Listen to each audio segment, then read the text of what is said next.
subscribe and press the bell icon to never miss any update.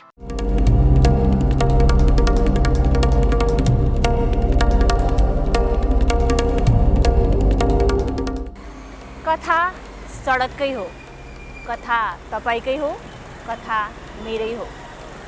करिब 45 देखि 50 लाख मान्छे बस्ने काठमाडौँ शहरमा दैनिक रूपमा तपाईँ एकजनाले कति फोहोर उत्पादन गर्नुहुन्छ? कहिले अनुमान पनि गर्नुभएको छ? आजको कथा तपाईले नै उत्पादन गर्नुभएको फोहोरसँग सडकमै बिताउने मान्छेहरूको कथा सडकको। सिनेमाको पर्दा र भित्ताको पोस्टरमा देखिने हिरोहरू चाहिँ होइनन्, यी सडकमा देखिने हिरोहरू हुन्। 50 लाख मान्छेहरूले दैनिक 12,60,000 किलो फोहोर उत्पादन गर्छन् विश्व ब्याङ्कको तथ्याङ्क अनुसार। त्यो फोहोरहरू सबै व्यवस्थापन पनि हुँदैन। महानगरपालिका र वडा कार्यालयको तथ्याङ्क हेर्ने हो भने त्यसको आधाको आधा पनि देखिन्न। फोहोर मैला व्यवस्थापनका लागि हरेक घरले नगरपालिकालाई कर तिर्छन्, तर त्यही कर तिर्ने घरले निजी क्षेत्रलाई फोहोर व्यवस्थापनका लागि मूल्य तिर्नुपर्छ। नेपाल मात्र एउटा यस्तो देश होला जहाँ फोहोर फाल्नकै लागि सरकारलाई पनि कर तिर्नुपर्छ अनि निजी क्षेत्रलाई पनि। अचम्मको मेरो काठमाडौँ सहर। अस्पताल, घर, पसल, रेस्टुरेन्ट, गाडी सबैले गरेको फोहोर एकै ठाउँमा थुपारिन्छ। मरेका पशुपन्छी र तिनका फोहोरहरू यहीँ थुपारिन्छ अनि त्यही फोहोरबाट काठमाडौँवासीलाई बचाउन सबैको फोहोर सफा गर्ने फोहोरका मान्छेहरू। हामीलाई ज्ञान पनि हुँदैन, हामीलाई थाहा पनि हुँदैन र कहिल्यै ध्यान पनि पुर्याउँदैनौँ 24 घण्टामा हामीले के कति फोहोरहरू उत्पादन गर्छौँ। काठमाडौँलाई सबैभन्दा धेरै फोहोर गर्ने प्लास्टिक, गुड्खा, चाउचाउ, बिस्कुट, चकलेटका खोलहरू, पानी, बियर, कोकाकोला, औषधिका बोतलहरू, प्याड, डाइपर, सपिङ ब्याग, पुराना कपडाहरू, खाली डिब्बाहरू, चुरोटका ठुटा, कुहिएका तरकारीहरू, फालिएको खाना, पुराना हेलमेट, बिग्रिएका इलेक्ट्रोनिक सामानका पाटपुर्जाहरू, पुराना जुत्ता, चप्पल, भाँचिएका फर्निचरहरू, टिनका डिब्बा, औषधिका खोस्टाहरू, के हो के।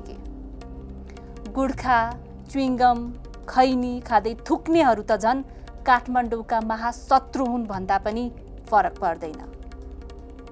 अझ मास्क, सेनिटाइजरको बोतल, पन्जा पनि यही सडकमा। बिचरा यी फोहोर सोर्दै कवाडी टिप्दै हिँड्नेहरूको मनमा के छ?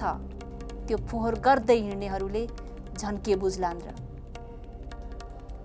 मान्छे यतिसम्म भइसके कि यदि समाज र कानुनले नरोक्ने भए मान्छेको लास पनि त्यही फोहोरको डङ्गुरमा लगेर फालिदिन्थे।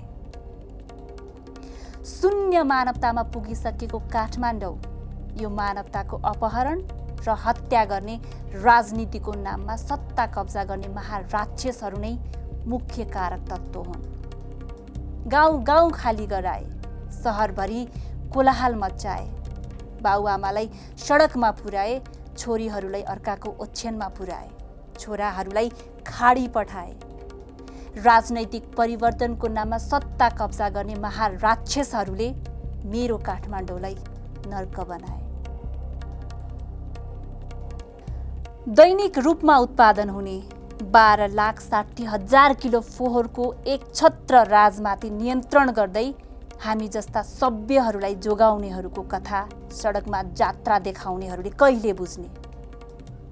यिनै सडकमा जिउनेहरूका लागि राजनीति गर्ने दिन दुखीका पार्टी र दिन दुखीका नेताहरू ब्रह्मलुटले उन्मुक्त भएकाहरूले किन बुझ्ने? यो कथा हो यही सडकमा हामीले व्यवस्था गरेका मान्छेहरूको। अब म तपाईहरूलाई त्यही फोहोरको डङ्गुरमा लैजाँदैछु, जसलाई देख्ने बित्तिकै हामी छ्या भन्छौँ, नाक थुन्छौँ, कसैलाई त वाक वाक पनि हुन्छ। म त झन् बेहोस नै भएँ यो रिपोर्ट तयार पार्दा। यो कथा हो वर्षौँदेखि हामी जस्ता सभ्य मानिसहरूलाई फोहोरबाट जोगाउँदै आउने मान्छेहरू। अहिले म चाबेल गोपीकृष्ण स्थित धोबी खोलाको पुलमाथि छु। आजको यो मेरो पहिलो कथा हो। धोबी खोला पुल एकातिर, ओम हस्पिटल अर्कोतिर। गोपीकृष्ण हलबाट करिब लाखौं मानिसहरू आवत जावत गर्छन्। सडकमा गुड्ने गाडीदेखि लिएर खाना खोज्न हिँड्ने संरक्षणविहीन कुकुरहरू यही भिडसँगै काठमाडौँको एउटा क्षेत्रको फोहोर व्यवस्थापन गर्न व्यस्त फोहोरका मान्छेहरू।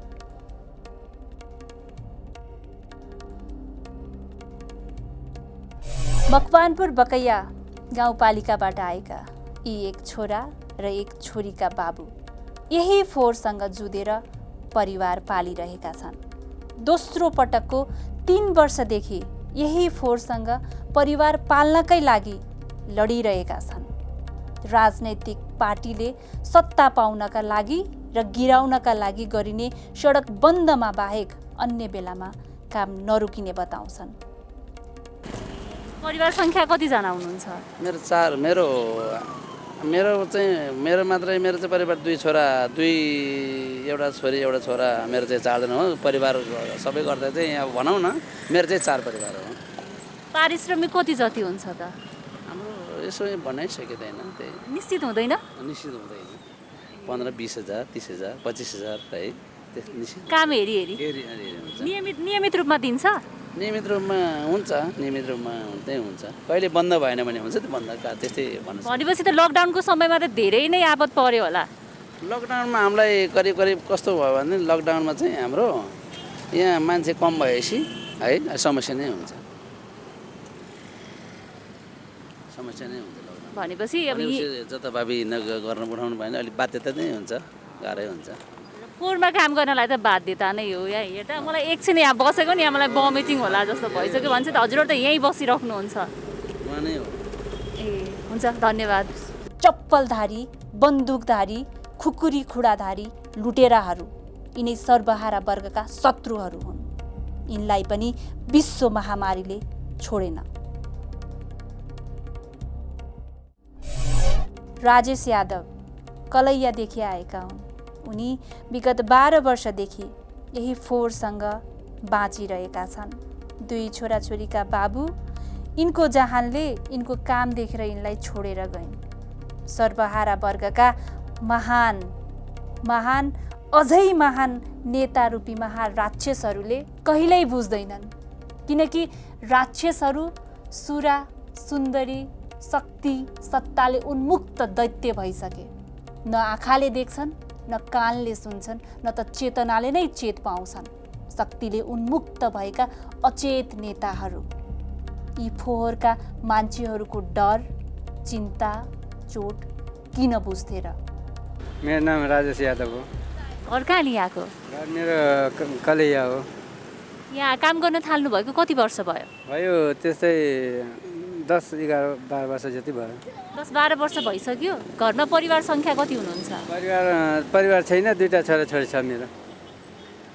भनेपछि 10-12 वर्षदेखि यो फोहोर मैला व्यवस्थापनमा काम गरिराख्नु भएको छ। मासिक आम्दानी कति हुन्छ? मासिक आम्दानी 15-16 हजार 17 हजार हुन्छ। पुग्छ त्यतिले? त्यतिले त पुगिरहेको छैन, पुर्याइरहेको छौँ दिन गरेर। यहाँ चाहिँ कहाँ बस्नुहुन्छ? म यतै सुकेधारातिर बस्छु। भाडामै त बस्नुहुन्छ होला होइन? मैले यहाँ देखिरहेको थिएँ अघि हजुरले यहाँ फोहोर उठाउने बेलामा चाहिँ मास्क लगाउनु भएको थिएन, हातमा पन्जा लगाउनु भएको थिएन, खुट्टामा बुट पनि लगाउनु भएको थिएन। काम गर्दाखेरि त्यो पसिना आउँछ, कहिले त्यो आउँछ, सिँगाना आउँदाखेरि त्यो पन्जा खोल्नुपर्ने हुन्छ। अनि अब हामी अलिअलि यसो खैनी खाएको हुन्छ, त्यो खैनी थुक्नलाई चाहिँ पन्जा मास्क निकाल्नुपर्ने हुन्छ। त्यही भएर चाहिँ अलिक किटाणुले त त्यो भन्दैन नि त? त्यो भन्दैन भन्नु त, हामीले बाध्यतै हुन्छ। अनि त्यो थुक्नु गर्नु पऱ्यो, अनि मास्क गर्दाखेरि फोहोर हुन्छ। अनि फेरि अनि फोहोर भएर चाहिँ यो फालेर अर्को लिन्छन्। बिहानदेखि बेलुकासम्म यही फोहोर मैलाको थुप्रोमै काम गर्नुहुन्छ। मास्क पनि लगाउनुहुन्न, पन्जा पनि लगाउनुहुन्न, खुट्टामा जुत्ता पनि लगाउनुहुन्न भनेपछि रोगको जोखिम त एकदमै धेरै छ होइन? रोग लाग्यो केही भइहाल्यो भने चाहिँ जोखिम त धेरै छ नि त। जोखिम त धेरै छ। अनि आफ्नो सुरक्षा त आफैले गर्नुपर्छ। आफैले गर्नुपर्छ।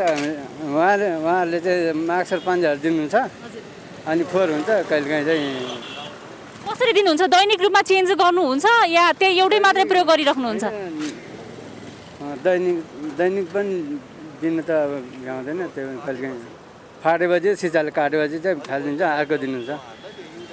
कस्तो खालको हुन्छ? आज प्रयोग गरेर भोलि प्रयोग गर्न नमिल्ने खालको हुन्छ कि अलिक बलियो खालको हुन्छ? बलियो खालको, सिसाले हात नकाट्ने खालको। बलियो खालकै हुन्छ भनेपछि त मास्क प्रयोग गर्नु पर्यो, पन्जा प्रयोग गर्नु पर्यो, खुट्टामा जुत्ता प्रयोग गर्नु पर्यो, फोहोरमा काम गरे पनि आफू सुरक्षित भएर काम गर्नु पर्यो नि त। अनि जोखिम भोलि के आइपर्यो भने, मरिहाल्यो भने त घर परिवारलाई समस्या भयो नि त होइन र? अरू अरू के कस्तो व्यवस्था गरेको छ त? सेवा सुविधाहरू कस्तो दिन्छ? सेवा सुविधा त त्यही हो। बिरामी सेरामी हुँदाखेरि बिदा घाइते भइयो भने यता उपचार गरिदिनुहुन्छ। घाइते भयो भने उपचार खर्च दिन्छ कि आफै गरिदिन्छ? आफै गरिदिनुहुन्छ। आफै गरिदिन्छ। अनि दिउँसभरि फोहोरमा खेल्नुहुन्छ बिहानदेखि साँझसम्म, प्रत्येक दैनिक रूपमा नुहाउनुहुन्छ? दैनिक त नुहाउँदिनँ, हप्ताको 2 चोटि 3 चोटि नुहाउँछौँ। हप्ताको 2-3 चोटि मात्रै? भनेपछि त धेरै फोहोरी भइन्छ होला नि त। 12 महिना आयो अनि दिनदिनै नुहाउनु सकिँदैन। बेलुका 7 पर्छ अनि काम गर्दाखेरि अनि यो लगाएको कपडा चाहिँ चेन्ज गर्नुहुन्छ? बेलुका गएपछि चेन्ज गर्छ। अनि हात खुट्टा साबुन पानीले धुनुहुन्छ? नुहाउनु पर्छ नि त? नुहाउनु पर्छ। अब पानी चिसो हुन्छ अनि नुहाउन। एक त काम गर्ने बेलामा मास्क पनि लगाउनुहुन्न, पन्जा पनि लगाउनुहुन्न, बुट पनि लगाउनुहुन्न, घिन लाग्दैन? लान त लाग्छ नि। अब पहिलेदेखि बानी भइसक्यो। अब बानी नै भइसक्यो। अघि मैले देखिरहेको थिएँ कि फोहोरमा काम गरिराख्नु भएको थियो, हातमा पन्जा पनि थिएन, त्यही फोहोर हातले नै खाइराख्नु भएको थियो क्या। चुरोट खाइराख्नु भएको थियो सायद। मैले त्यहाँ बसेर वाच गरिरहेको थिएँ। चुरोट तानिराख्नु भएको थियो क्या। त्यो सँगसँगै त किटाणु पनि खानुभयो होला त यहाँले? त्यो त अब देखिँदैन। अब शरीरले त्यसो भए यो फोहोरको किटाणु पचाउन सक्ने भइसक्यो। वीरेन्द्र कार्की, घर भक्तपुर, करिब 15 वर्षदेखि यिनी पनि यही फोहोरसँग लडिरहेका छन्। हेर्दा सफा, सुकिला, बोल्नमा टाठा, उनलाई खासै गुनासो छैन कामप्रति। सायद कुनै सर्वहारा पार्टीका सदस्य होलान्। हामीले जान्न चाहेको कुराभन्दा आफ्नै कुरा हामीलाई लाद्न निकै कोसिस गरिरहे। यिनी र फोहोरसँग प्रत्यक्ष जुझ्ने फोहोरका हिरोहरूको भोगाई फरक छ। उनीसँग कुरा गर्दा उनी पक्कै पनि सर्वहारा वर्गको पार्टीको अन्धभक्त हुन्। मलाई चाहिँ अहिलेसम्म राम्रै अनुभव गरिरहेको छु, किनभने 8-10 वर्ष पनि भइसक्यो काम गरेको। अब अर्को के भने अब यो एउटा जनसेवा पनि जस्तो लाग्छ। अनि त्यो कारणले गर्दा म एकदम खुसी लागिरहेछ। भनेपछि आफ्नो कामबाट चाहिँ खुसी हुनुहुन्छ, सन्तुष्ट हुनुहुन्छ। जसको लागि काम गर्नुहुन्छ त्यसले चाहिँ सेवा सुविधा कतिको दिएको छ? अब सेवा सुविधा त सबै पाएकै छ हामीले। राम्रै पाउनु भएको छ। मासिक कति जति आम्दानी गर्नुहुन्छ? मासिक अब 25,000 समथिङ। अब ओभरटाइम गर्दाखेरि अलिकति बेसी हुन्छ। त्यसैमा अरू सेवा सुविधा पनि प्लस हुन्छ कि? अरू सेवा सुविधा नि हुन्छ। हुन्छ है। हुन्छ। तपाईँ त यो फोहोर मैलामा प्रत्यक्ष काम गर्नुहुन्छ होइन? हामीले हेरिरहेको चाहिँ फोहोर मैलामा काम गर्दाखेरि पन्जा, मास्क, बुटहरू चाहिँ नलगाएको धेरै देखियो कि। त्यो किन लगाउँदैनन् होला? त्यो त अब आफूले अब असुरक्षित राखिरहेछन् होइन। अब अफिसले त दिनुपर्ने कुराहरू दिएकै छ, तर अब आफूले केयरलेस गरेर गर्छन् भने त अब अफिसले पनि एकचोटि भन्ने हो, 2 चोटि भन्ने हो। अब सधैँ कर्मचारीको पछि मात्र लागेर सकिँदैन। तर अफिसले दिने कुराहरू सबै दिएको छ, तर उनीहरूले आफ्नो खुसीले चाहिँ नलगाइरहेको हो। विभिन्न किसिमको जोखिमहरू आउँछ होला नि त? त्यो जोखिम त फेरि यहाँहरूले भोग्नुपर्छ होला। अब जोखिमहरू भन्नाले अब जोखिम आए तापनि त्यसबाटै सुरक्षाको लागि त सुरक्षाको सामग्रीहरू पनि दिनुभएको छ नि त। अब हामीले चाहिँ अब ती कुराहरू युज गर्यो भने त्यस्तो जोखिमहरू कुनै पनि आउँदैन। देवराज भण्डारी सिन्धुपाल्चोकबाट आएका, करिब 15 वर्षदेखि फोहोर व्यवस्थापनको सुपरभाइजरको रूपमा काम गरिरहेका छन्। हामीले प्रत्यक्ष आफ्नै आँखाले हेर्दा मास्क नलगाएका, पन्जा नलगाएका र बुट नलगाएको देख्दा हाम्रो पहिलो ध्यान आकर्षण भयो। हामी यस्तै सम्भावित घटना, दुर्घटना, स्वास्थ्य सुरक्षाको बारेमा केन्द्रित भयौँ। कति वर्ष भयो हजुरले यसको व्यवस्थापन गर्न थाल्नुभएको? यो चाहिँ भयो 15-20 वर्ष नै भइसक्यो। म आफै लागेको चाहिँ 15 वर्ष। भनेपछि यो सरकारी हो कि प्राइभेट? सरकारी होइन, प्राइभेट हो। प्राइभेट नै हो है। यहाँको काम गर्ने कतिजना हुनुहुन्छ? यहाँको काम गर्ने अहिले हामीसँग श्रमिकहरू छन् 25 जना जति, म्यानेजमेन्ट लेभलका 15 जना जति गरेर 40 जना हाराहारीमा छन्।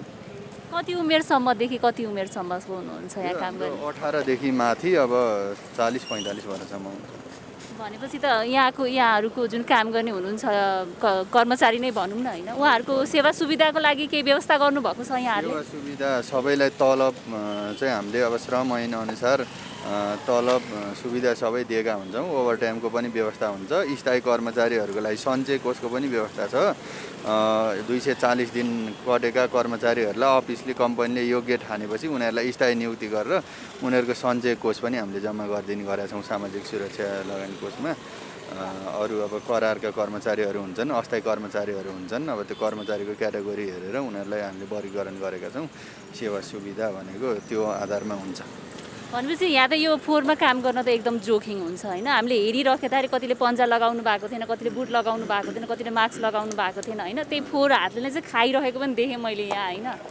त्यो चाहिँ त रोक्नु त एकदम जोखिम हुन्छ। त्यसको लागि छुट्टै केही सेनिटाइजर, बुट, पन्जा सन्जा त्यसको व्यवस्था गर्नुहुन्छ या गर्नु हुँदैन? अब यस्तो छ, हामीले मास्क पन्जा उनीहरूलाई व्यवस्था गरिदिएका छौँ। सबैलाई हामीले मास्क पन्जा दिएको छौँ। तर अब यो हामीले अब सम्झाइरहेको हुन्छौँ यो काम गर्ने बेला युज गर्नु भनेर। अब कतिपयले पसिना आयो भनेर चाहिँ ग्लोभ्स खोलेर फाल्ने, अप्ठ्यारो भयो भनेर मास्क पनि अब निसास्यो भनेर फालिदिने होइन। अब काम गर्दा गर्दा पसिना आयो भनेपछि मास्कले पनि गाह्रो भयो भनेर फाल्ने। अनि अब कोहीले लाउनुहुन्छ, कोहीले फाल्नुहुन्छ। अब हामीले चाहिँ सकभरि यो लाउनु भनेर अब अलिकति हिजो अस्ति अब अलिकति यो लकडाउनको समयमा अनि कोभिडको अलिकति जोखिम भएको समयमा चाहिँ अनिवार्य नै गरेर उहाँहरू सबैले लाउनुहुन्थ्यो। अहिले अब सबैले लाउन छोडेपछि उनीहरूले पनि अलिकति अब यो खासै अब नलाउँदा नि हुने रहेछ भन्ने सोचेर होला यसो देखावटीको लागि लाउँछन्। काम गर्ने बेलामा अप्ठ्यारो भयो भनेर फुगालिहाल्छन्। अब हामीले त सकभर लाउनु नै भनेर हामीले व्यवस्था त गरेको हुन्छौँ, उनीहरूलाई दिएको हुन्छौँ होइन। तर उनीहरूले चाहिँ अब कहिले लाउने कहिले नलाउने त्यस्तो भइरहेको छ। भनेपछि यहाँ आइपर्ने जोखिमहरू यहाँले उठाउनुहुन्छ? अब उहाँहरूलाई चाहिँ यो काम गर्ने क्रममा कुनै जोखिमहरू भन्नाले काम गर्ने क्रममा लड्यो, चोटपटक लाग्यो भने त्यसको सम्पूर्ण उपचार खर्च कम्पनीले बेहोरेर उसलाई कति दिनको रेस्ट चाहिन्छ त्यो दिनको पनि कम्पनीले तलब पाएर राख्ने गरेको छ। यहाँभन्दा अगाडि पनि हाम्रो 2-3 वर्ष अगाडि एकजना चाहिँ लडेर अलिकति चोटपटक लागेको थियो। उसलाई हामीले सम्पूर्ण 1-1.5 लाख रुपियाँ लगाएर उपचार गरेर 6 महिनासम्म रेस्ट दिएर तलब पाएको कर्मचारी पनि यहीँ हुनुहुन्छ। त्यो बाहेक सानोतिनो अब कहिलेकाहीँ सिसाहरूले हात काट्यो, ग्लोभ्स नलाउँदाखेरि सिसाले हात काट्ने जोखिम हुन्छ। त्यही भएर हामीले ग्लोभ्सको व्यवस्थापन गरेका पनि छौँ, दिएको हुन्छौँ। र सिसाले हात काट्यो भने त्यसको उपचार पनि कम्पनीले गरिदिएर उसलाई 2-3 दिन छुट्टी दिनुपर्ने अवस्था आयो भने त्यो पनि कम्पनीले दिने गरेको छ। त्यसको सम्पूर्ण जोखिम कम्पनीले नै बेहोर्छ। भनेपछि आइपर्ने सम्पूर्ण जोखिमको जिम्मेवारी यहाँले नै उठाउनुहुन्छ? हामीले उठाउने गरेका छौँ। किनभने हाम्रो काम गरेको समयमा हाम्रो ड्युटी अवधिभरि भएको जोखिम कम्पनीले लिनुपर्ने हुन्छ र लिएको पनि छौँ। यहाँ चाहिँ फोहोरहरूमा कस्तो कस्तो आउँछ? अब यहाँ भनेको फोहोरहरू अब प्रायः हामीले धेरै जसो घर दैलोहरूमा फोहोर उठाउँदाखेरि घरहरूको किचनको फोहोर हो धेरै जसो आउने भनेको होइन। त्यो किचनको फोहोरहरू अनि त्यस पछाडि उद्योग कल कारखानाहरू भनेको अलिकति धेरै छैन हाम्रो फिल्डमा, थोरै छ। हस्पिटलहरू छ 1-2टा। त्यो हस्पिटल मेडिकलहरूको फोहोर चाहिँ अलिक जोखिमयुक्त फोहोर, त्यसलाई चाहिँ हामीले अलिकति हस्पिटललाई नै वर्गीकरण गरेर दिनु भनेर त्यो जस्तो यो सिरिन्जहरू यताउति चाहिँ उहाँहरूले फाल्नुहुन्न, त्यो उहाँहरू आफैले व्यवस्थापन गर्नुहुन्छ। त्यो बाहेक अन्य फोहोरहरू मात्रै उठाउँछौँ हामीले। अरू कल कारखानाको फोहोर अब जस्तो तपाईँहरूको स्कुल विद्यालयको फोहोरहरूमा चाहिँ अब कागजपत्र यस्तो बढी आउँछ। त्यही हो हामीले उठाउने भने धेरै जस्तो चाहिँ घर दैलोको फोहोर, किचनको फोहोर नै आउँछ। दैनिक रूपमा चाहिँ कति जति फोहोर आउँछ यहाँ? दैनिक रूपमा हाम्रो चाहिँ अब तपाईँको त्यस्तै 15 देखि 20 टनसम्म फोहोर चाहिँ उत्पादन हुन्छ। अब त्यसमा चाहिँ कुनै फोहोरहरू अब रिसाइकलिङ गर्न मिल्ने पुनःचक्रणयुक्त फोहोरहरू पनि हुन्छ। त्यो चाहिँ अब जसरी यसरी उहाँहरूले छानेर यो राख्नु भएको छ नि, यो चाहिँ सबै हामीले फोहोरलाई न्यूनीकरण गरेको। यो चाहिँ उहाँहरूले यसलाई चाहिँ रिसाइकलिङमा लगेर बेचेर त्यसकोबाट पनि उहाँहरूले आम्दानी लिनुहुन्छ। यो त्यो फोहोर छानेर लगभग हाम्रो अहिले ट्रान्सफर स्टेसन छैन। हामीले यसरी गाडीबाट गाडीमै पल्टी गरिराख्नु परेको छ। यदि ट्रान्सफर स्टेसन कुनै ठाउँ भइदिए गए हामीले 50% देखि 60% फोहोरलाई चाहिँ हामीले मोहरमा परिणत गर्न सक्थ्यौँ। त्यसलाई पुनःचक्रण फोहोर न्यूनीकरण हुन्थ्यो। ठाउँको अभावको कारणले चाहिँ हामीले 30%, 20% देखि 30%सम्म फोहोरहरूलाई चाहिँ छानेर रिसाइकलिङमा पुनःचक्रणमा बेच्ने गरेका छौँ। कोही चाहिँ अब जस्तो सुँगुर बङ्गुर पाल्नेहरूले चाहिँ अब यहाँको किचनको फोहोरहरू, भातहरू, पार्टी प्यालेटको फोहोरहरू दानाको रूपमा पनि छानेर लिएर जानुहुन्छ। त्यो बाहेकको अरू फोहोर चाहिँ ल्यान्डफिलमा जान्छ। यो फोहोर लगेर कहाँ विसर्जन गर्नुहुन्छ? यो चाहिँ ओखर पौवा, नुवाकोटको ओखर पौवाको ल्यान्डफिल साइड, यो काठमाडौँ भक्तपुर ललितपुर एउटै विकल्प, एउटै ल्यान्डफिल साइड त्यहीँ हो, त्यहीँ नै लाने गरेको छ। दैनिक रूपमा त्यही नै लगेर विसर्जन हुन्छ? दैनिक रूपमा त्यही नै हो। बिहान 6 बजेदेखि दिउँसो 2 बजेसम्म खुल्छ त्यो ल्यान्डफिल। त्यतिभित्रमा यहाँबाट फोहोरहरू लगिसक्नु पर्ने। हस्, थ्याङ्क यू। अब सरकारको यो सबभन्दा अब यो गम्भीरै प्रश्न राख्नुभयो सरकारको सपोर्टको विषयमा। नेपाल सरकारले अहिलेसम्म फोहोर मैला सम्बन्धी स्पष्ट नियम र कानुन बनाएको छैन। यो उपत्यकाको 3टै जिल्लाको फोहोरलाई चाहिँ एकीकृत रूपमा एउटै कम्पनीलाई ठेक्का टेन्डर दिने भनेर आजभन्दा धेरै वर्ष अगाडिदेखि नै, 1.5 दशक अगाडिदेखि नै सरकारले तयारी चाहिँ गरेको हो एउटै कम्पनीलाई दिने भनेर।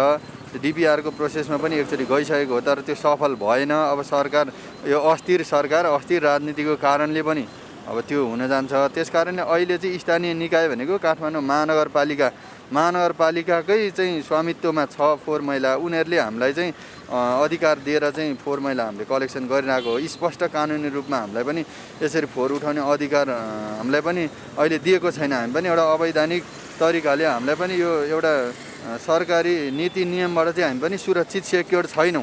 अझ त्यो पनि सेक्योर्ड भए हामीले पनि अलिकति लगानी थपेर अलिकति अत्याधुनिक, अलिकति व्यवस्थित पाराले काम गर्न हुन्थ्यो। त्यो पनि अहिले हामीलाई चाहिँ एउटा कस्तो लगानी गर्न पनि हिचकिचाउने अवस्था छ। सरकारले एउटा स्पष्ट नीति बनाएर कम्पनीहरूलाई स्थानीय निकाय अथवा नेपाल सरकारकै नियममा चाहिँ बाँधिने गरी एउटा नीति नियम बनाएर उनीहरूले संरक्षण गरेर ल्यान्डफिलको व्यवस्था गरेर हामीलाई काम गर्ने दिए अझ राम्रो हुन्थ्यो। त्यो स्पष्ट नीति नियम नेपाल सरकारको छैन। हामीले त अब सरकार भनेको काठमाडौँ महानगरपालिकाको ल्यान्डफिल साइडमा हामीले प्रत्येक टिपको चाहिँ टिपिङ फी तिरेर फोहोर खसाल्ने गरेको छौँ। उनीहरूबाट सपोर्ट चाहिँ हामीलाई अहिले खासै नीतिगत सपोर्ट चाहिँ केही पनि छैन भन्दा पनि हुन्छ। हामीले सबै आफ्नै साधन स्रोतले काम गर्ने हो। एउटा ल्यान्डफिलको व्यवस्था उनीहरूले गरिदिएको छ, काठमाडौँ महानगरपालिकाको ल्यान्डफिल हो, त्यति मात्रै हो। त्यहाँभन्दा अरू यताको व्यवस्थापन बिल्कुलै हाम्रो मात्रै हो, कम्पनीहरूको मात्रै। सबैभन्दा पहिला अलिकति छुटेको कुरो नेपाल सरकारको मातहतमा यो स्थानीय निकायबाट गर्ने सपोर्टहरूको विषयमा अलिकति मैले भन्न चाहेको कुरो, अलिकति हामीलाई सबैभन्दा मुख्य चुनौती के हो भने अहिले जुन यो फोहोर फ्याँक्ने ल्यान्डफिल साइड छ नुवाकोटको तपाईँको ओखर पौवामा, त्यसको म्याद सिद्धिएकै लगभग 1 दशक हुन लागिसक्यो होइन। त्यो म्याद सकेर पनि अझै वर्षौँसम्म चाहिँ त्यहीँ फोहोरको माथि पहाड भएर त्यो पहाडमाथि पनि गाडी चढाएर फोहोर झार्नुपर्ने अवस्था छ। बर्खाको समयमा पानी पऱ्यो भने त्यहाँ काम हुँदैन। त्यो भएर अस्तिको यसपालिको बर्खामा पनि महानगरमा फोहोरका चाङहरू, फोहोरका थुप्राहरू धेरै मिडिया, सामाजिक सञ्जालमा चाहिँ बग्रेलती आए। तपाईँहरूलाई पनि थाहा छ, चोक चोकमा फोहोर थुप्रे, बाटोघाटोमा फोहोर थुप्रे। यही करिडोरको बाटोमा उता रातो पुल कटेर उता गइसकेपछि सडकमा ल्याएर जनताले फोहोर फालेर विरोध पनि गरेका छन्। त्यहाँ सडकमै फोहोरहरू कति दिनसम्म, महिनौँ दिन, हप्तौँ दिन नउठेको कुराहरू पनि छन्। त्यो चाहिँ के छ भने अब जुन बनचरी डाँडामा नयाँ ल्यान्डफिल बनाएको भनेको छ, त्यो पनि अब सरकारको चाहिँ अब सरकारले चासो नदिएर हो वा सम्बन्धित बनाउने मान्छेले टाइममा काम नसकेर के हो त्यो कुरा हामी बुझ्दैनौँ। सञ्चालन हुन सकेको छैन।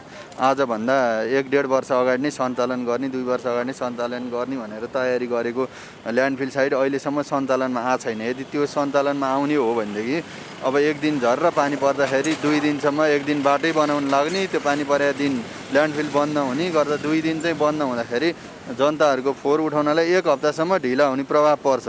त्यो कारणले गर्दाखेरि ल्यान्डफिल चाहिँ अलिकति चुस्त दुरुस्त रूपमा चाहिँ व्यवस्थापन उनीहरूले मात्रै गरिदियो भने हाम्रो लागि त्यति पनि धेरै ठुलो सहयोग, धेरै चाहिँ हाम्रो लागि चाहिँ एउटा चाहिँ हामीले दैनिक कार्य सञ्चालन गर्नलाई धेरै ठुलो टेवा पुग्छ, त्यो पनि छैन अहिले। ल्यान्डफिल अहिले हिउँदमा त पानी पर्दैन, जसोतसो खनाइराखेकै छ। अब एक दिन पानी परिदियो भनेदेखि त्यहाँनिर काम गर्नै सकिँदैन, गाडी लगेर खनाउन सक्ने अवस्थै हुँदैन। त्यो फोहोरको जम्मै लिचडमा परिणत हुन्छ, त्यो पहाडै लिचड हुन्छ पुरै, अनि त्यस्तोमा गाडी चढाउन सकिँदैन। सबभन्दा ठुलो चुनौती ल्यान्डफिल साइडको छ। त्यो नयाँ बनेको ल्यान्डफिल साइडलाई चाहिँ समयमै सुचारू गरिदिनु पर्ने, यसमा कसैको ध्यान नपुग्या हो कि चासो नदिएको हो, त्यो कुरा हामीले एकदम चाहिँ बुझेका छैनौँ यो कुरो। अनि पब्लिकली सपोर्ट, जुन पब्लिक घर दैलोबाट सपोर्ट गर्ने कुरामा पब्लिकले हामीलाई धेरै सपोर्ट गरिराख्नु भएको छ। उहाँहरूकै सहयोग र सपोर्टले आज चाहिँ काठमाडौँका चोकमा सडकमा फोहोर आउन बन्द भएको छ। उहाँहरूले महिनाको 200-400 रुपियाँ तिरेर भए पनि आफ्नो घरमै आउने गाडीलाई चाहिँ पैसा दिएर पठाउनु भएको छ, नत्र सडकमा ल्याएर चाहिँ फोहोर फाल्ने अनि त्यो फोहोर गाडीमा आएर उठाउने भइदिएको भए अहिले जहाँसुकै जुनसुकै चोकमा पनि फोहोर थुप्रिन्थ्यो होला। त्यो उठाए पनि केही पिरियडसम्म त त्यो फोहोर त सडकमै हुन्थ्यो। तर हाम्रो अभियान चाहिँ के हो भने जनताको घर दैलोको फोहोर घरबाटै व्यवस्थापन गर्ने, बाहिर आउन नदिने भन्ने नै हाम्रो यो मुख्य उद्देश्य नै यही हो प्राइभेट कम्पनीहरूको फोहोर मैला व्यवस्थापनमा।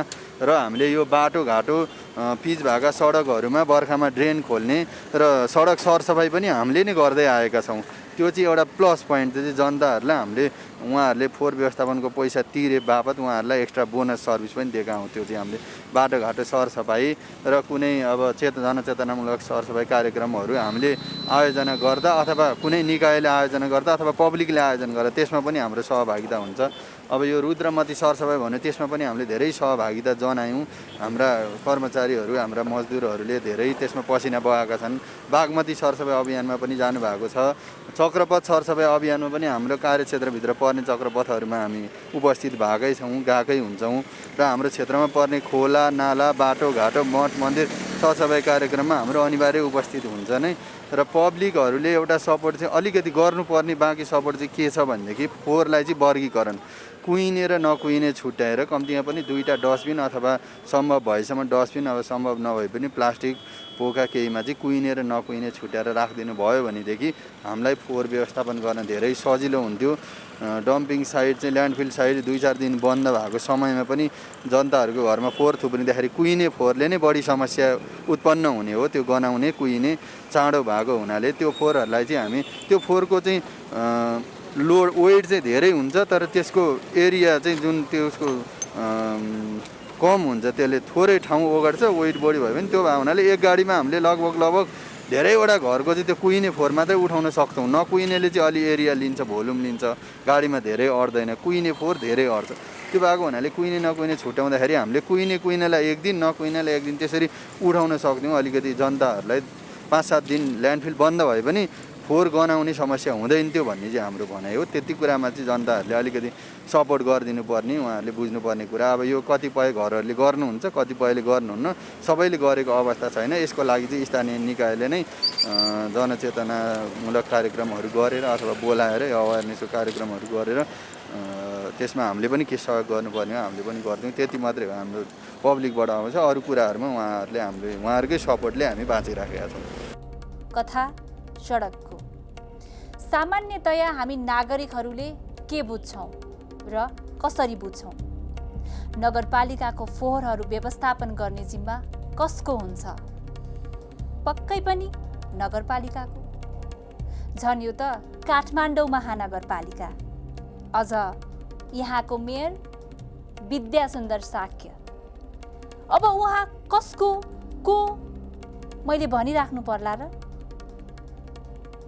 एमालेका भइगयो, छोडिदिनुहोस् यी कुराहरू, यहाँभन्दा धेरै नबोलौँ। कथा सडकको सामान्यतया हामी नागरिकले के बुझ्यौँ र कसरी बुझ्यौँ?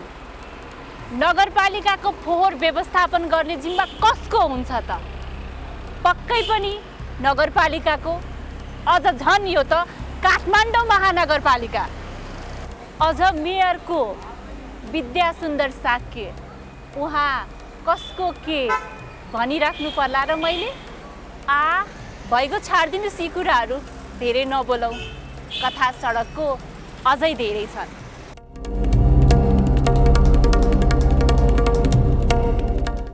बाध्यता आफ्नै छ, कसलाई रहर होला र?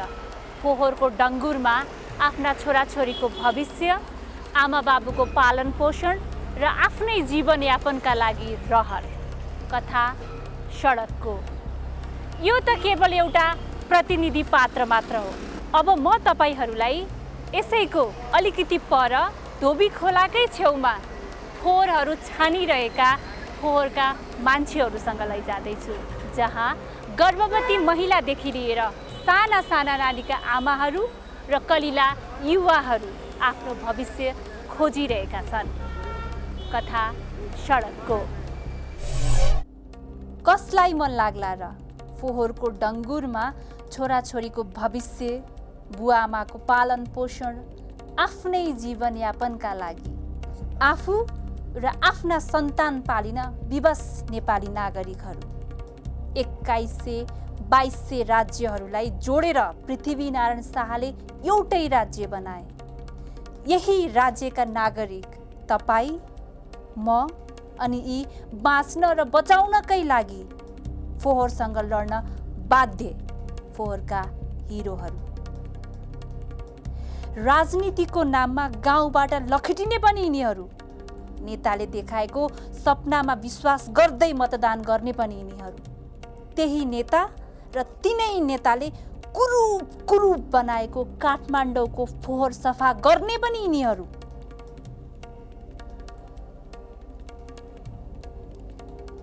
यी युवती गर्भवती छिन्। यिनको पेटमा 4 महिनाको गर्भ हुर्किरहेको छ। यिनका श्रीमान पनि यहीँका चालक थिए, तर गत 6 महिनादेखि खुट्टा भाँचिएका कारण काममा आउन सकेका छैनन्। पहिलो पटक आमा बन्दै गरेकी यी युवती रहरले त पक्कै हुँदै होइन, नत्र कुन यस्ती आमा होलिन् हुर्किँदै गरेको गर्भको बच्चालाई शुद्ध फोहोरको बीचमा राख्न बाध्य छिन्। यिनको अनुहार जति हँसिलो छ, मनमा त्योभन्दा अनगिन्ती पीडा छ। यसो हेर्दाखेरि त प्रेग्नेन्ट जस्तो देखिनुहुन्छ। हो, म प्रेग्नेन्ट नै हो। गाह्रो हुँदैन? बच्चालाई पनि त गाह्रो हुन्छ होला नि त, सास प्रसास गर्न आमालाई पनि गाह्रो हुन्छ।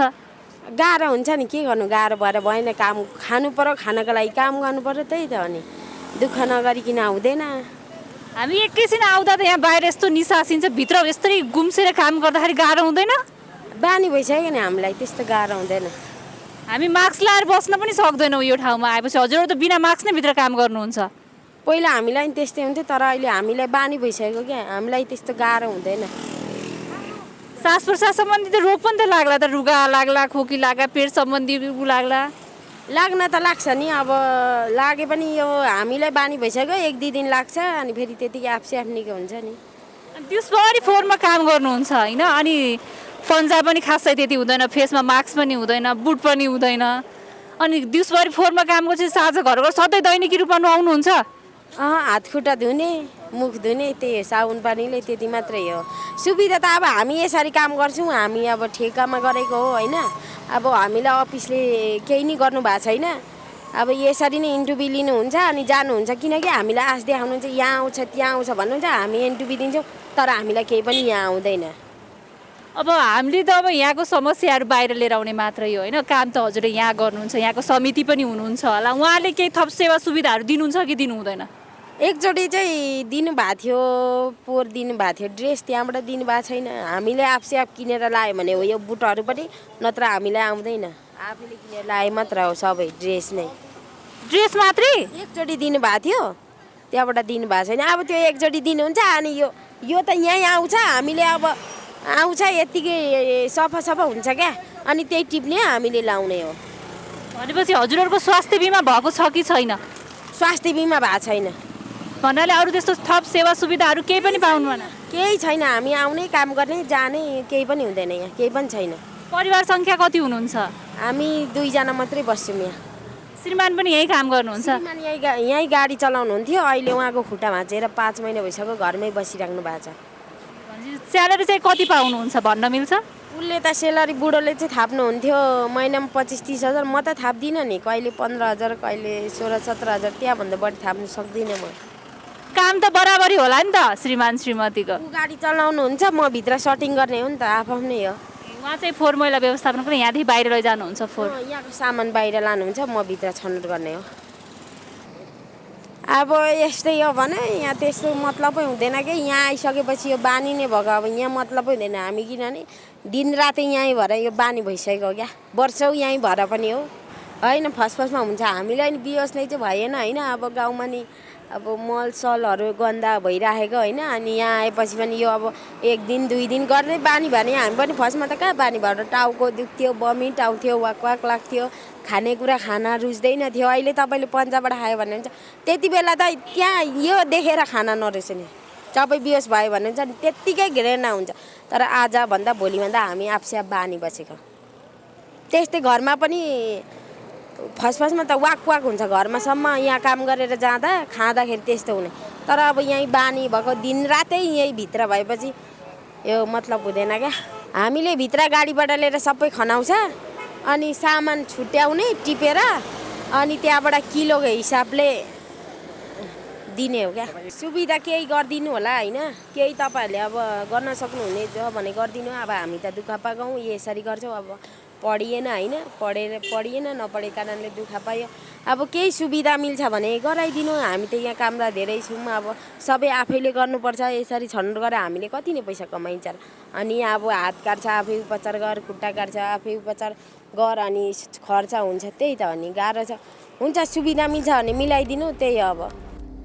सिनेमाको पर्दा र भित्ताको पोस्टरमा सजिएका नक्कली हिरो हिरोइनलाई रातो कार्पेट ओछ्याउने यी हामीलाई फोहोरबाट बचाउने वास्तविक हिरोहरूको कथा कहाँ बुझौँला र? इलामका श्याम राई सरसफाई प्राविधिक। उनको काम कम्पनीका कर्मचारीहरूले प्राविधिक नियम पालना गरे कि गरेनन् भनेर अनुगमन गर्ने र नियम पालना गर्न र गराउन सिकाउने। तर उनी आफै भन्छन् श्वास फेर्न गाह्रो हुने भएकाले मास्क लगाउन मान्दैनन्। यहाँ चाहिँ फोहोरमा काम गर्नेहरूले चाहिँ पन्जा, मास्क, बुटहरू नलगाएको देखियो। खास समस्या चाहिँ के होला, किन नलगाएको होला? यस्तो हुँदो रहेछ म्याम, यो के हुँदो रहेछ भने हामी सर्लकै बुट त प्रायः लगाएकै हुन्छ। मास्क लाउँदा चाहिँ यो अनिवार्य, अब जस्तै बिहानदेखि बेलुकासम्म मास्क लाउँदा चाहिँ यो काम गरिरहने क्रममा लाउनुहुन्छ उहाँहरूले। तर कतिखेर चाहिँ अब अलिकति उकुस मुकुस भएको हुने सम्भावना भएको बुझियो। हामीले पहिला कोरोनाको यो पुरा बिग हुँदाखेरि चाहिँ डबल मास्क पनि लाउने भनेर डबल मास्क पनि हामीले उहाँहरूलाई चाहिँ दियौँ। तर उहाँले चाहिँ कसरी उहाँले चाहिँ युज गर्न सक्नु भएन भने अब जस्तो मास्क डबल लगाइसकेपछि अनि उहाँहरू चाहिँ घोप्टेर निरन्तर रूपमा घोप्टेर बिहानदेखि अब लगभग भने 6-7 घन्टा चाहिँ उहाँहरूले गर्दाखेरि चाहिँ उकुस मुकुस अलिकति कस्तो अप्ठ्यारो महसुस भएको गर्दाखेरि उहाँहरूले अलिक कमै युज गरिराख्नु भएको छ अहिले चाहिँ। यहाँ चाहिँ काम गर्दाखेरि सिसाले हात काट्ने, विभिन्न थरीको चोटपटक लाग्ने जुन हुन्छ नि, त्यसको जिम्मेवारी चाहिँ लिनुहुन्छ हजुरहरूले? त्यो चाहिँ यस्तो हुन्छ म्याम, हाम्रो चाहिँ के छ भने जस्तो हाम्रो यता अब फिल्डमा जो खट्नुहुन्छ, फिल्डमा खट्ने हाम्रो नेप्सेमिक सेवा प्रणालीपट्टिको कर्मचारीको चाहिँ जहाँ जतिखेर सिसाले खुट्टा काट्यो अथवा हात काट्यो, सुईले घोच्यो, हामी तुरुन्तै ट्रिटमेन्ट गर्छौँ हामी। जस्तो मेडिकल त्यहाँ जहाँसुकै नजिक त्यहीँ हुन्छ मेडिकलमा लगेर तुरुन्तै हामीले त्यो उहाँहरूलाई गर्छौँ। अनि यहाँ उहाँहरू जुन कलेक्सन यहाँ जुन सेग्रिगेसन गर्दै हुनुहुन्छ उहाँहरूले चाहिँ अब उहाँहरूलाई चाहिँ फेरि यहाँबाट त्यस्तो भयो भने उहाँहरूको पनि जिम्मेवारी एकजना हुनुहुन्छ, सरहरू यहाँ हुनुहुन्छ, उहाँहरू हेर्नुहुन्छ, वहीँ पनि बस्नुहुन्छ। उहाँहरूले चाहिँ तुरुन्तै अब बाइकमा लगेर हुन्छ अथवा यहीँ गर्नु सक्ने यहीँ नै नभए बाइकमा लगेर तुरुन्तै त्यो चाहिँ हामीले उहाँहरूको उपचार गर्नु चाहिँ गरेका छौँ। हजुरहरूले नै गरिदिनुहुन्छ? अघि मैले एकजना दिदीको इन्टरभ्यू लिँदाखेरि त उहाँहरूले त सबै जिम्मेवारी हामी आफैले बोक्छौँ भनेर भन्दै हुनुहुन्थ्यो नि त। उहाँहरूले त जस्तै उहाँहरू काम गर्ने क्रमको कुरा गर्नु भयो उहाँले, तर उहाँले तुरुन्तै अहिले काट्यो, तुरुन्तै उहाँहरूको चाहिँ अब सिसाले काट्यो। जस्तै अब सिसाले हरेक ब्लेडले काट्नु सक्छ, सुईले घोप्नु सक्छ। त्यो त हाम्रो अब जस्तै उहाँहरूलाई प्रत्यक्ष हेर्ने भनेको हाम्रो सर हुनुहुन्छ यहाँ होइन। जस्तै उहाँले चाहिँ तुरुन्तै उहाँहरूको चाहिँ उपचार यहाँबाट लगेर अब म हस्पिटल कहाँ हुन्छ अब धेरै मैले गरिराखेको देखेको छु होइन। त्यो आकाल झोकाल सानो हल्का फुल्का त अब भनेको त्यस्तो त अब भइ नै हाल्छ। अबदेखि प्रायः हामीले नै हेर्ने उहाँहरूलाई। कथा सडकको अनगिन्ती कथाहरूको मौन दस्तावेज। कथा आफ्नै छन्, व्यथा पनि आफ्नै। रहर भनौँ या बाध्यता। रहर त कसलाई होला र, बिहानदेखि रातिसम्म फोहोरका डङ्गुरहरूमै समय बिताउने। एक छाक खानकै लागि, एक सरो कपडा लगाउनकै लागि र जसो तसो जिन्दगी धकेल्नकै लागि बाहिरी रूपमा हाँसो देखाउँदै भित्री रूपमा पीडा लुकाउनेहरू, अरूलाई सफामा राख्दै आफूलाई फोहोरमै रमाउनेहरू, यस्ता हिरोहरूलाई मेरो सलाम छ।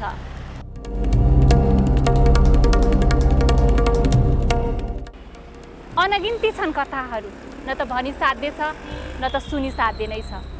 यसै क्रममा फोहोर मैला व्यवस्थापन सङ्घका अध्यक्ष धनप्रसाद आचार्यसँग फोहोर मैला व्यवस्थापन, यसका चुनौती र अवस्थाका बारेमा हामीले केही कुराकानी गरेका छौँ।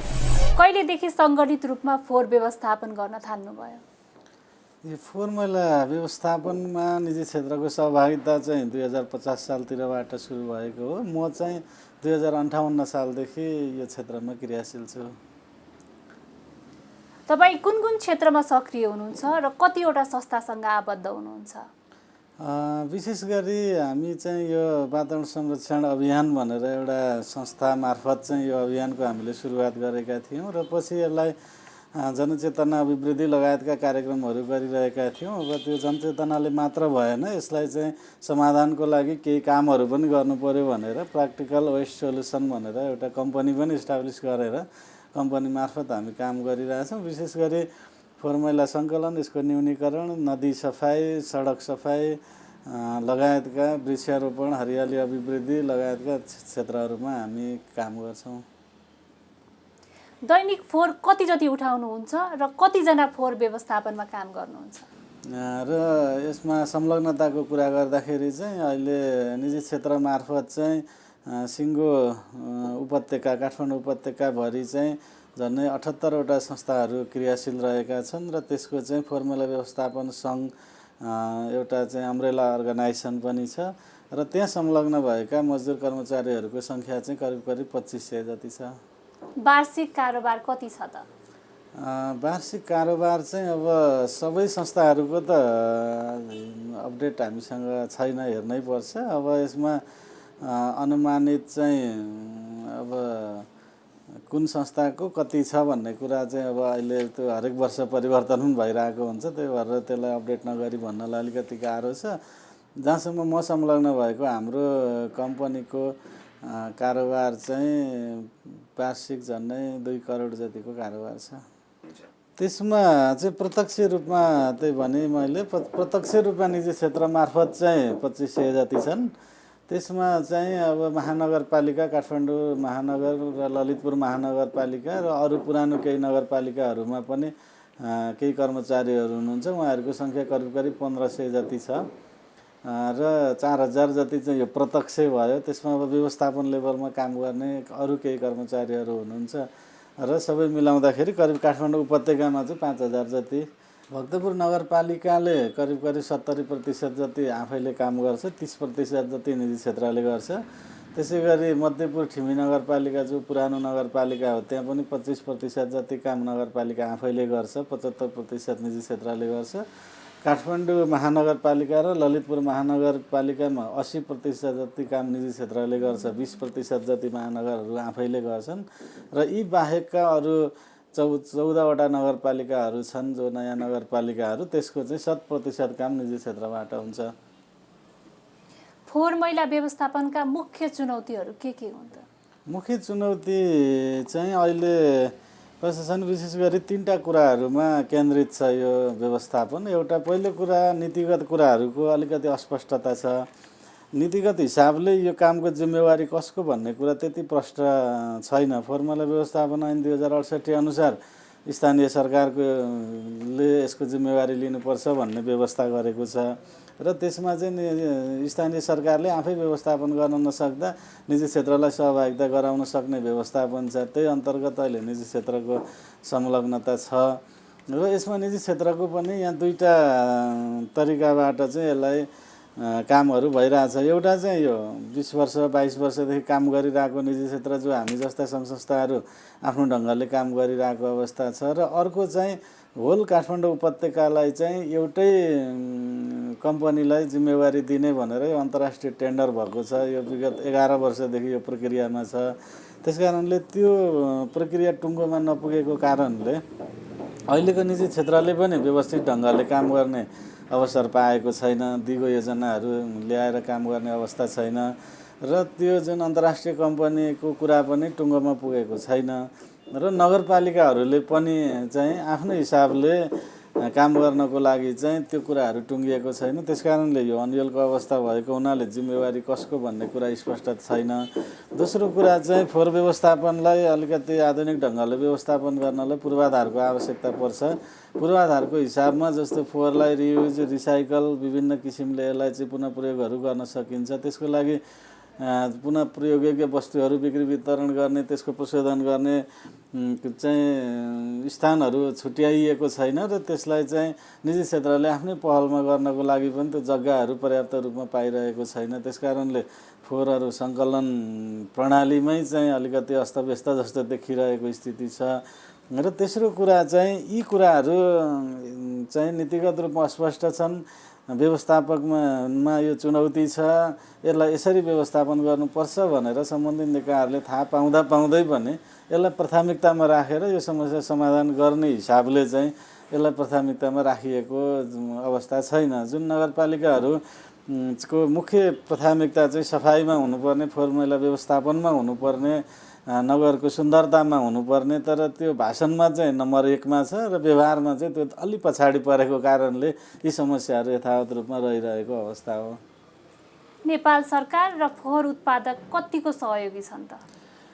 सहयोगी भन्नाले फोहोर उत्पादक त सहयोगी नै मान्नुपर्छ। एक किसिमले काठमाडौँ उपत्यकामा जति पनि फोहोर व्यवस्थापन भइरहेछ निजी क्षेत्रको तर्फबाट भएको सबै फोहोर व्यवस्थापनमा स्थानीय बासिन्दाहरू अथवा फोहोर उत्पादकहरूको सहभागिता छ। उहाँहरूकै सहभागिता र सहयोगबाट नै यो काम चलिरहेछ। तर त्यसमा पनि अब 100% चाहिँ जुन समुदायहरू यसमा चाहिँ सहभागी छ भन्न सकिँदैन। केही मानिसहरूको कारणले पनि सहर फोहोर भइरहेको छ। यो जिम्मेवारी नगरपालिकाको हो। हामीले यसमा छुट्टै आर्थिक दायित्व किन वहन गर्ने? हामीले त सडकमा फाल्दै हुन्छ, नगरपालिकाले उठाएर लग्छ, हामीले विभिन्न खालको ट्याक्स तिरेको छ, यो त्यो भन्ने समुदायहरू पनि केही प्रतिशत छ।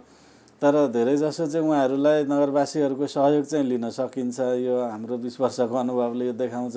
तर सरकारको तर्फबाट पनि अहिलेको निजी क्षेत्रलाई पनि असहयोग त छैन, तर यसलाई दिगो योजनाले काम गर्ने वातावरण नहुँदाखेरि चाहिँ यो यथास्थितिमा यसो टालटुले पाराले चलिरहेको काम चलाउ जस्तो मात्रै भइरहेको स्थिति छ। यो कुरालाई चाहिँ सरकारले अलिकति स्पष्ट ढङ्गले चाहिँ यसमा निर्णय गरिदिने हो भने अझ योभन्दा राम्रो गर्न सकिने अवस्था चाहिँ छ।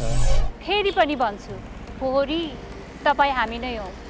यी फोहोरका मान्छेहरू वास्तविक हिरो हो। एकपटक भित्री मनबाट छातीमा हात राखेर भनौँ, हामीहरूलाई फोहोरबाट बचाइदिनु भएकोमा यहाँहरूलाई धेरै धेरै धन्यवाद।